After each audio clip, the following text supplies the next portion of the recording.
Hi, welcome to episode 7 of Pink's Picks Recommendations from a Retired English Teacher.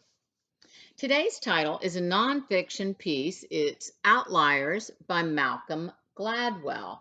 But before I discuss this, I'm going to talk for a little bit about how I pick Pink's Picks. I like to write in my books.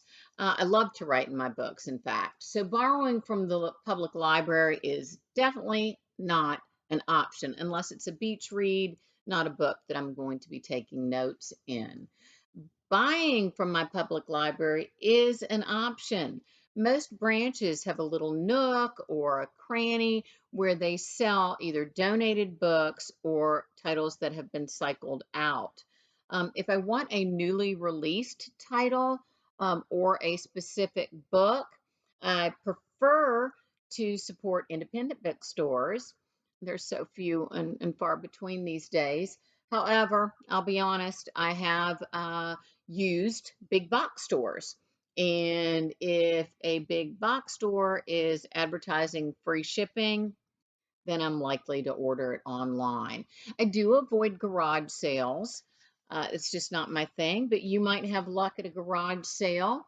Um, I do like community fairs and thrift stores. I have really hit the jackpot at some of those. I bought Outliers for a quarter, 25 cents at a church rummage sale. And honestly, if it hadn't been 25 cents, I probably wouldn't have picked up this book. Now, the reason I initially wasn't interested in it, or the reasons are twofold. One is the subtitle, uh, Outliers, the story of success. And so, you know, I wrongly thought that it was a self-help book for my career or anyone else's career. And as a retiree, I just didn't think that that would be something that was appropriate for me. But I misconstrued this title and subtitle. The second reason is the people who I saw reading this book. Uh, they were brainiacs, executives whom I assumed I had very little in common with, the ones that I would pass in business class on my way to the economy section of the airplane.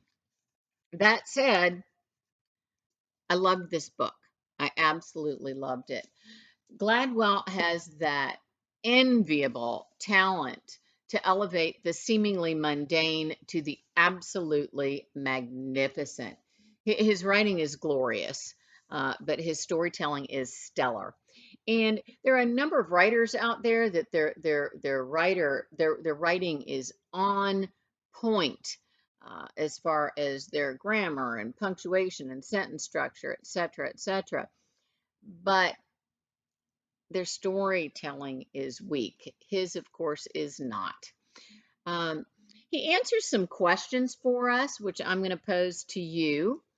Beyond their talent and or intellect, what presumably are arbitrary stats do star athletes, software billionaires, rock bands, and world leaders, past and present, what do they have in common? What stats do they have in common? Second question. How did a multitude of New York City immigrant grocers and garment workers produce a plethora of Manhattan's doctors and lawyers?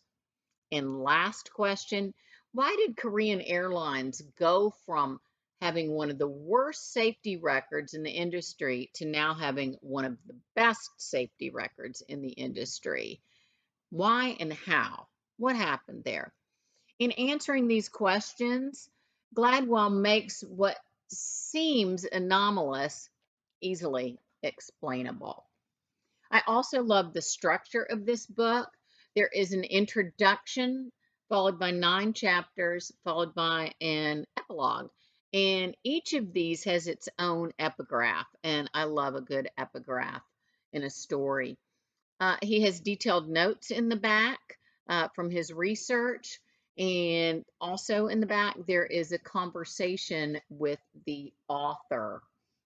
One of the things that Gladwell says is that outliers are those who have been given opportunities and who have had the strength and presence of mind to seize them.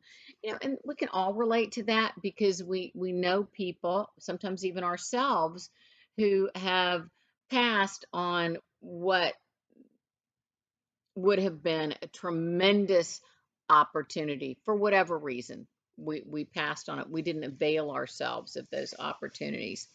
He also writes, I think that we learn more from extreme circumstances than anything else. Disasters tell us something about the way we think and behave that we can't learn from ordinary life. That being the case, we ought to really have it made after we're finished with this coronavirus. Um, with this book, I do love it. I am going to give this book an A.